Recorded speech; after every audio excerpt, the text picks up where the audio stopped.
Համբարձումյան 11 շենքի ջրի խնդրի հետ կապված մոլորակը պարզաբանումներ է ստացել Լոռի ջրմուղ գոյուղի Փակ բաժնետիրական ընկերությունից։ Ջրմուղը պատճառաբանում է, որ շենքում ջրագծերի մոնտաժման խնդիր կա եւ այդ հարցով պետք է համատիրությունը զբաղվի։ Հերթականահազանգի հետքերով հաստաբուն ծառը արդեն 1 ամիս է սպառնալիք է ինչպես վարորդների, այնպես էլ հետիոտների համար, եթե քամիներ սկսվեն, ծառը կտապալվի, իսկ հետևանքները կարող են անդառնալի լինել։ Աստղագիտություն առաջ կան, արդեն 5-րդ տարին է հանվել է հիմնական կրթական ծրագրից, ինչպիսին է հիմա երբեմնի ծաղկող գիտության վիճակը եւ ինչ գիտելիքներ ունեն հանրակրթական դպրոցներն ավարտող աշակերտները։ Դպրոցականները 50 տարի անց հավաքվել են, այցելել իրենց դպրոց, տարեց ուսուցչուհուն եւ հիշել հին ու բարի ժամանակները։ Մոլորակի հատուկ ռեպորտաժը Ուռութ համայնքից է։ Օրվա համայնքը խնկոյան, այստեղ անբարեկարգ են ճանապարհները եւ համայնքը լուսավորված չէ։ Եվ Ֆորտունա մարզային հեռուստաընկերությունը մեծ ջանքերի շնորհիվ կրկին իր հեռուստադիտողին կներկայացնի Իսպանիայի Լա Լիգա ֆուտբոլային խաղերի ուղիղ հեռարձակումները։ Ֆորտունայի եթերում լրատվության ժամ է, դուք դիտում եք մոլորակի հիմնական թողարկումը, բարև ձեզ։ Եվ այսպես, Համբարձումյան 11 շենքի ջրի խնդրի հետ կապված մոլորակը պարզաբանումներ է ստացել Լոռի ջրմուղ գոյուղի Փակ բաժնետիրական ընկերությունից։ Ջրմուղը պատճառաբանում է, որ շենքում ջրագծերի մոնտաժման խնդիր կա եւ այդ հարցով պետք է համատիրությունը զբաղվի։ Գոհար Մովսիսյանն է մանրամասնում։ Համբարձումյան 11 հասցեի բարձրահարկի բնակիչները հոգնել են ջրին սպասելուց։ Բնակիչների խոսքով խնդիրը վերջերս է սկսվել։ Ամռան ամիսներին ջրամատակարարումը բնականon է իրականացվել, իսկ այժմ շենքի ավելի ցածր հարկերում բնակիչները հազիվ կարողանում են կաթիլ խմելու ջուր հավաքել միայն։ Ապրում եմ 7-րդ հարկում, ճիշտ ասենք կամաց կաթիլով ջուրը հասնեմ, խմելու ջուր ունենում ենք։ Բայց որ ուզենանք ինչ-որ մեքենա միացնենք, մի ինչ-որ բան կատարենք, չկա։ Երեխեքին լողացնելու մար լվացքի մար, երեխեքին վերցնում ենք, հասնում ենք ուրիշ տեղեր, որ լվացք անենք, լողացնենք երեխեքի հարցերը լուծենք, նորմալ մարդավարի մի քիչ կենսաղվարություն ունենանք։ Մեծ կնիկ եմ, ես գնամ ու մի ջուր ուզեմ, ես չեմ կարող։ Մի կերպյոլ եմ գնում, բայց մինչև եւ իմ բողոքը էտա, որ ինձ ջուր տան։ Երրորդ ջրահերթն է, երեք եղել։ Ես ջուր չունեմ, արդեն 6 օր, չէ՞։ 6 օր մարդը ջուր չունենա, ինչ օգտագործի, ճաշեփեմ, լվացք անեմ, ինչ անեմ, ասա, ումից ուզեմ։ Իրենց իսկ խոսքով բնակիչները բազմիցս դիմել են Լոռի ջրմուղ գոյուղի Փակ բաժնետիրական ընկերությանը ստանալով նույն պատասխանը։ Ընկանգել ենք անգիր Ահա, սպաղված ագծված նորից ու ես փորձեմ մի 15 րոպե շարունակ էլի նույնը։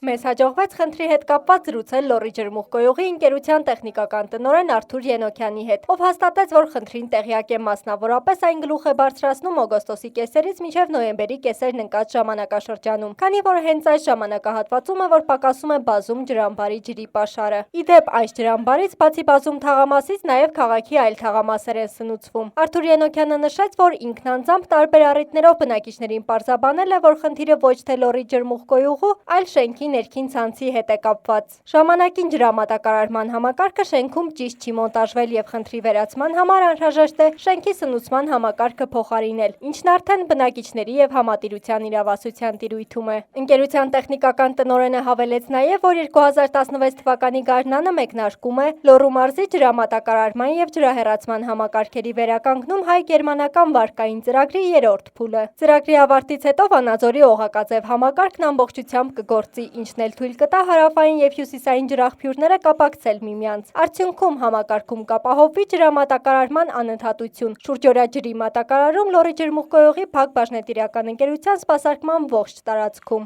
Այսպիսով բնակիչներին մնում է կամ համախմբվել ու խնդիրը լուծել համատիրության հետ միասին, ինչը բավական ծախսատար գործընթաց է, կամ սպասել հայ-գերմանական վարկային ծրագրի ավարտին եւ ունենալ շուրջօրյա ջրամատակարարում, ինչպես հավաստիացնում են ոլորտի պատասխանատուները։ Գոհար Մովսիսյան, Մհեր Թադևոսյան, Մոլորակ։ Շարունակում ենք հերթականահազանգի հետքերով, հաստաբուն ծառը արդեն 1 ամիս է սպառնալիք է ինչպես վարորդների, այնպես էլ հետիոտների համար, եթե քամիներ սկսվեն, ծառը կտապալվի, իսկ հետևանքները կարող են անդառնալի լինել։ Վաչե Մատինյանն է մանրամասնում։ Վանաձորի Վարդանանց 122 շենքի մոտ արդեն 1 ամսից ավելի է ինչ ծառը կիսվել եւ կախվել է փողոցի ու մայթի վրա։ Ծառը այդ վիճակում է հայտնվել ուժեղ քամու հետևանքով։ Շենքի բնակիչները նաեւ անցորդները, ովքեր հիմնականում դպրոցականներն են, իրենց ճանապարհը փոխում են անվտանգ անցնելու համար։ Անցորդները հազանգում են, որ մի օր ծառը կարող է ընկնել իրենց վրա, իսկ հետևանքները կարող են անդառնալի լինել։ Անենց մահացու կպատճառը, եթե ընկնի մարդկանց կողքին։ Եղել են անգամ դեպքեր, որ բնակիչները սեփական ուժերով ցանկացել են կտրել ծառը, բայց ապարդյուն այն խանգարում է ոչ միայն անցորդներին, նաև վտանգավոր է դարձել երթևեկության համար։ Մոտ մի ամիս առաջ ուժեղ կարգուտ եղավ, այս ծառը արդեն երկրորդ անգամ միջուղ են կոմի վրա վայր ընկե, միջուղն է այս կոմի վրա վայր ընկավ, եկան նկարեցին քաղաքապետարանից, բայց արձագանքներ դեռ չկան, բավականին խանգարում է մարդկանց գալիս են նույնիսկ քաղաքացիներ կային, որ ուզում են քաշեին, պոկեին, բայց չստացվեց մոտները։ Բնակիչները հուսով են, որ խնդրի արձագանքը չի ուշանա։ Վերջերս անհանգստացած են հատկապես այն պատճառով, որ եղանակը փոխվում է եւ ուժեղ քամիների դեպքում ծառի տապալումը պարզապես անխուսափելի է։ Վաչե Մատինյան, Համլետ Պապանյան, Մոլորակ։ Այլ թեմաներից աստղագիտություն առարկան արդեն 5-րդ տարին է հանվել է հիմնական կրթական ծրագրից, ինչ վիճակում է հիմա երբեմնի ծաղկող գիտությունը եւ ինչ գիտելիքներ ունեն հանրակրթական դպրոցներն ավարտող աշակերտները։ Հերմինե Յավրյանն է ստացել հարցերի պատասխանները։ Մեծագույն էսխաֆիզիկոս ակադեմիկոս Վիկտոր Համբարձումյանի անունը կրող Վանաձորի 25-րդ դպրոցում արդեն 5-րդ տարին է աստղագիտություն առարկա չի պարապում։ Բանն այն է, որ միջնակարգից հիմնականի անցում կատարելիս կրթական ծրագրից աստղագիտություն առարկայի ժամերը կրճատվել են, այնուամենայնիվ դրանք միացվել են ֆիզիկա առարկային։ Թե որն է պատճառը եւ ինչպիսի հետևանքներ կարող են ունենալ, բարձենք միասին։ Նախկինում աստղագիտություն առարկան դասավանդվել է ավարտական 10-րդ դասարանում 1 տարի մեկական ժամով, այժմ գրեթե կես կիսամյակ։ Ինչպես բոլոր հիմնական դպրոցներում, այստեղ եւս 9-րդ դասարանցիները աստղագիտության հիմունքներ կսովորեն հունվար ամսից միայն։ Ավագ դպրոցներում 9-րդցիների աստղագիտության դասերին հատկացվում է 13 ժամ, որն ըստ դասավանդող ուսուցիչների չափազանցքի չէ նյութերը յուրացնելու եւ օլիմպիադաներում ներկայանալու համար։ Բնականաբար երեխաների հետաքրքրությունը շատ ավելին է,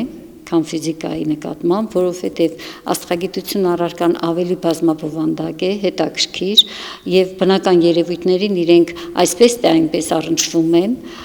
հեռուստացույցի, համակարգչի միջոցով նաև որոշակի ոչ ստանդարտ երևույթների են հանդիպում, մոլորակների շարժման հետ կապված, հայտնաբերման հետ կապված, դրա համար ավելի շատ հետաքրքրությամբ են նրանք ուսումնասիրում, բայց քանի որ առարկայի ժամանակը շատ քիչ է, աշխատում եմ օգտվել ընդհանուր մեթոդներից, այսինքն խմբային մեթոդներից։ Մենք դիդակտիկ ոչ մի նյութ համարյա չունենք, շատ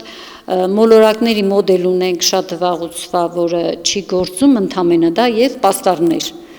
Աշակերտներն ճիշտ ասած, անկեղծ ասած, ցանկացած թեմայով կարող են պաստառներ պատրաստել, բայց ոչ աստղագիտության թեմայով։ Դրա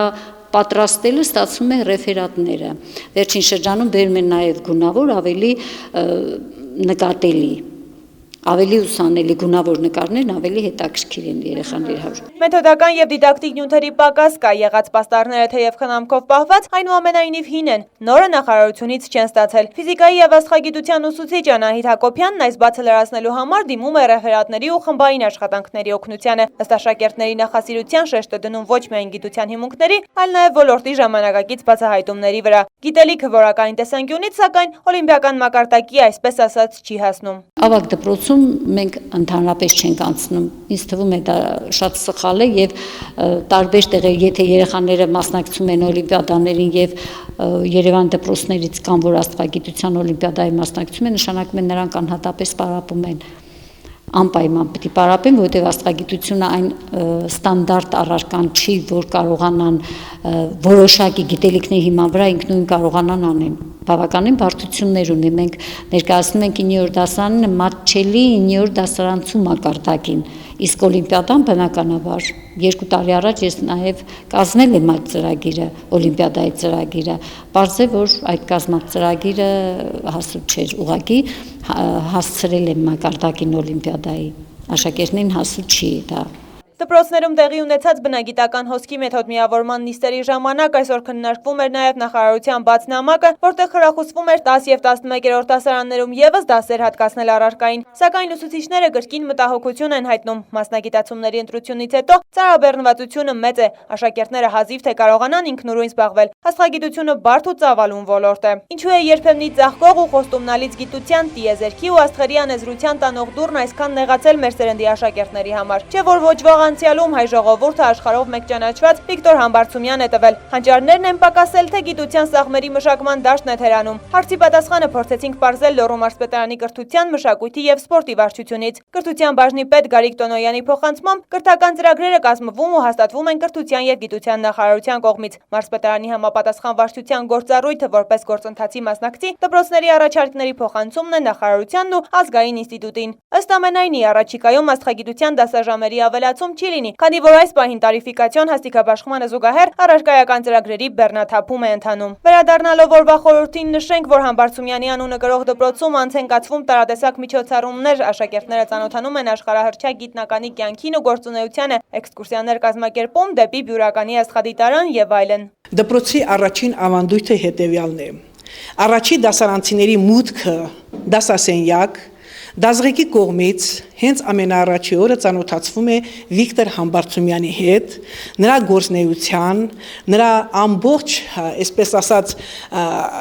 անվան հետ կապված աշխարհահռչակ գիտնականին ներկայացնում է դասվարը եւ էքսկուրսիա դեպի նրա հուշարձանի մոտ։ Երեխաները ծաղիկներ են դնում հուշարձանին եւ երթում են տալիս, որ պետք է լավ սովորեն, լինեն նրա ակտիվ հետևորդը եւ միշտ անունը բարձր պահեն։ 9-րդցիներն այսօր հիշում են Համբարձումյանի 105-ամյակին նվիրված իրենց միջոցառումը, քննարկում ու հետևություններ անում իրենց ապագա մասնագիտության վերաբերյալ։ Անկեղծ ասած, ես շատ հպարտ եմ, որ սովորում եմ այդ աշխարհահռչակ գիտնականի անունը գրող դպրոցում,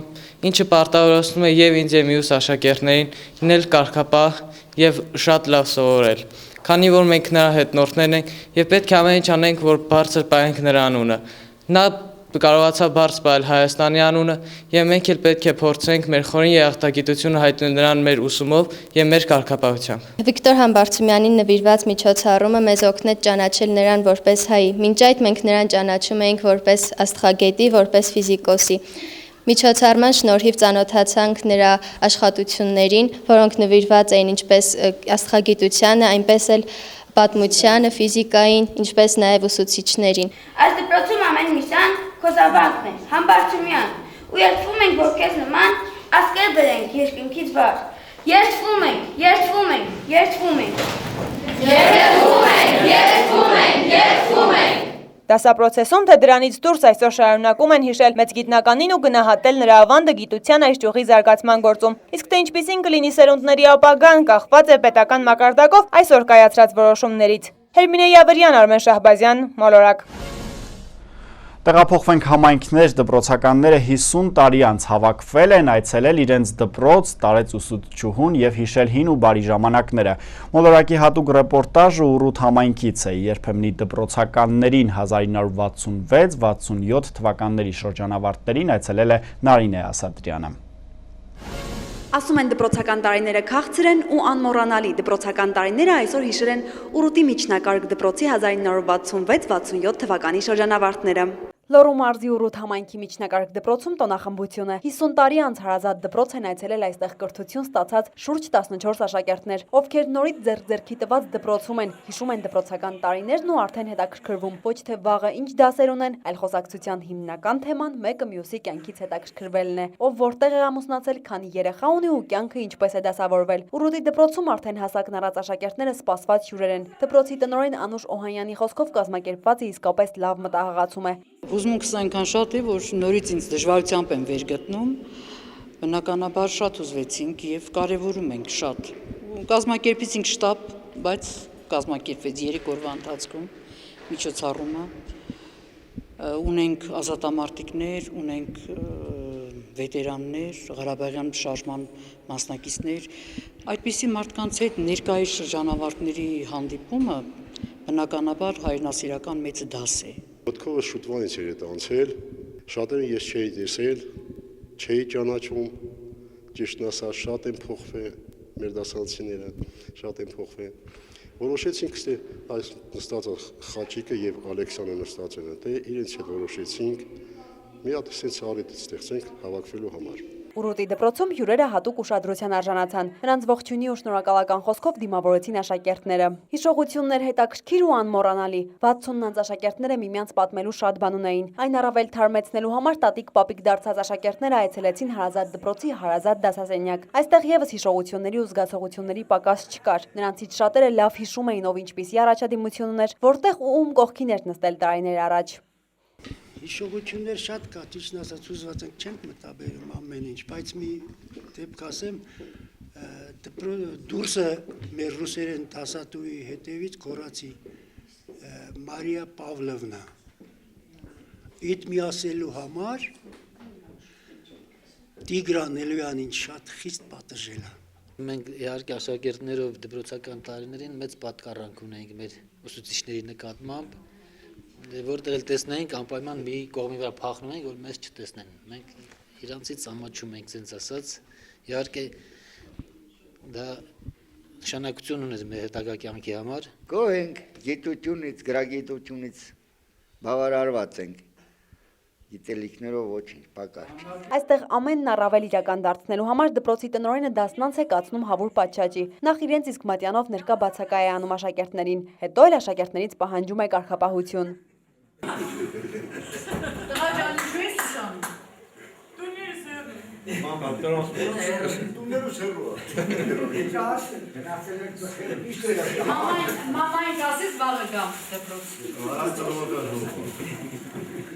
Դպրոցից դպրոցական նստարանից բացի Ուրուտի միջնակարգ դպրոցի արդեն հասակն առած աշակերտները ուսուցիչներն են լավ հիշում։ Նրանցից ոմանք արդեն չկան, ոմանք էլ կան վատառողջ են։ Այնուամենայնիվ դա չի խանգարում տեսնել ու նորից զգալ սիրելի ուսուցչի ներկայությունը։ Աշակերտները այցելեցին նաև պատմության ուսուցչին, ով արդեն 92 տարեկան է։ Ընտիր դասարաններ են եղել, այն ժամանակ այնքան մեծ սեր կար դպրոցներում, կներեք, թող չնեղանան, այնքան սեր կար, որ այդ սերը մինչև մի և հիմի ես ուղղակի հիացած եմ։ Աշակերտները հարազատ դպրոց դատարկաձեռն չէին այցելել, վերջիներս նվեր հանձնեցին։ Դպրոց դասասենյակ, նստարաններ ու աշակերտներ, փոփոխություններ շատ կան նախկին աշակերտների խոսքով։ Նարինե Ասատրյան, Արեն Ավագյան, Մոլորակ, Ուրուտ։ Օրվա համայնքը խնկոյան, այստեղ անբարեկարգ են ճանապարհները եւ համայնքը լուսավորված չէ։ Գյուղապետի հետ զրուցել է Անի Հարությունյանը։ Լոռու մարզի Խնկոյան համայնքը գտնվում է Հանրապետության հյուսիս-արևմտյան մասում, Բազումի եւ Փամբակի լեռնաշղթաների հատման տեղում, Գյումրի Վանաձոր մայրուղուց 2 կիլոմետր հեռավորության վրա, մարզկենտրոնից հեռավորությունը 50 կիլոմետր է։ Համայնքն ունի 120 տնտեսություն եւ 400 բնակիչ, ինչպես մյուս համայնքներում այս համայնքում եւս խնդիրները քիչ չեն։ Ճանապարհներն անբարեկարգ են, ինչի պատճառով յուղում չի գործում հասարակական տրանսպորտ։ Խնդրի լուծման համար արված նախագծան նախահաշվային աշխատանքներից պարզ է դարձել։ Հարցի լուծման համար անհրաժեշտ է 6 միլիոն դրամ, իսկ թե ով այդ 6 միլիոն դրամը դեռևս պարզ չէ։ Գյուղում էլեկտրալարերի նորոգման անհրաժեշտություն կա, լուսավորությունը մասնակի է։ Պատկան մարմինները տեղյակ են, սակայն խնդիրներին լուծումներ տալ չեն շտապում։ Խնկոյանում չկա նախակրթարան, կա մշակույթի տուն, սակայն ֆինանսական միջոցների սղության պատճառով այն չի ծառայում նպատակին։ Կա խմելու ջրի ցանցի նորոգման անհրաժեշտություն, սակայն 4 միլիոն դրամ համայնքային բյուջեն բավարար չէ ծառացած խնդիրներին լուծում տալու համար։ Անի Հարությունյան, Մոլորակ։ Եվ օրվա թերևս ամենաուրախալի լուրը ուրախություն մեր ֆուտբոլասեր հեռուստադիտողների Ֆորտունա մարզային հեռուստաընկերությունը վերսկսում է Իսպանիայի Լա Լիգա ֆուտբոլային խաղերի հեռարձակումը։ Նշենք, որ մարզային հեռուստաընկերությունը Լոռու մարզում խաղերը հեռարձակում է բացառիկ իրավունքով եւ մեծ ջանքերի շնորհիվ, հաշվի առնելով բազմաթիվ հեռուստադիտողների խնդրանքները։ Արդեն վաղը սեպտեմբերի 19-ին ժամը 18-ին ձեր ուշադրությանը կներկայացնենք Ռեալ Մադրիդ Գրանադա խաղը, իսկ ժամը 22:30-ին Eibar Atletico Madrid հանդիպումը։ Այնպես որ շարունակեք հետևել Ֆորտունայի ընթացքին, ֆուտբոլային հաջորդ թեժ երեկոն կիրակի է 22:30-ին ուղիղ եթերում կհեռարձակվի Բարսելոնա Լևանտե հանդիպումը։ Դե ինչ այսքանը, սպասվող եղանակի մասին տեղեկությունների սպասեք կարճատև դադարից հետո Անի Մարուքյանի մեկնաբանությամբ, իսկ ես ձեզ հրաժեշտ եմ տալիս եւ մաղթում հաճելի հանգստյան օրեր, ցտեսություն։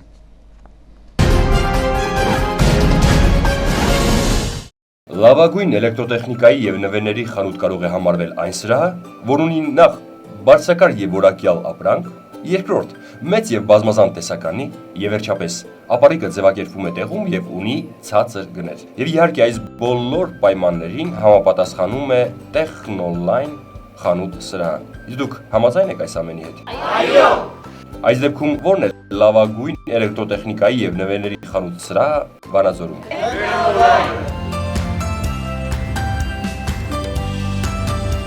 Technoline միշտ ճիշտ ընտրություն։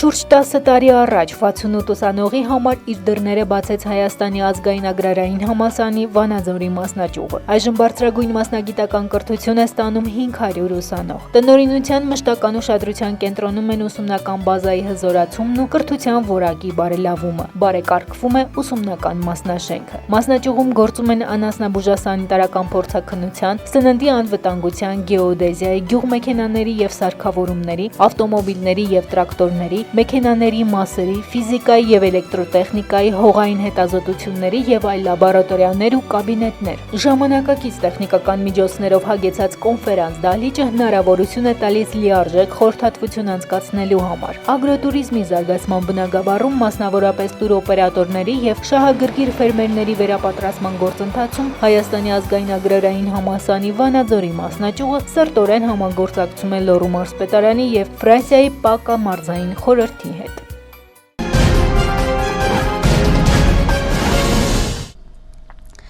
Բարև ձեզ, եղանակի տեսության աջակիցն է Հայաստանի ազգային agrarային համալսարանի Վանաձորի մասնաճյուղը, աջակիցն է նաև Technoline խանութ սրահը։ Այժմ եղանակի մասին։ Լոռու մարզում սեպտեմբերի 19-ին օդի միջին ջերմաստիճանը սպասվում է մինչև 22։ Այժմ ջերմաստիճանն ըստ քաղաքների։ Տաշիրում գիշերը 19, ցերեկը մինչև 20 աստիճան տաքություն, Ալավերդիում գիշերը կանխատեսվում է 12, ցերեկը կբարձրանա մինչև 23 աստիճան։ Սպիտակում գիշերը 11, ցերեկը մինչև 25, Ստեփանավանում գիշերը սպասվում է 13, ցերեկը մինչև 24, Մարզկենտրոնում գիշերը սպասվում է 14, ցերեկը մինչև 26 եւ Մայրաքաղաքում գիշերը 16, ցերեկը մինչև 29 աստիճան տաքություն։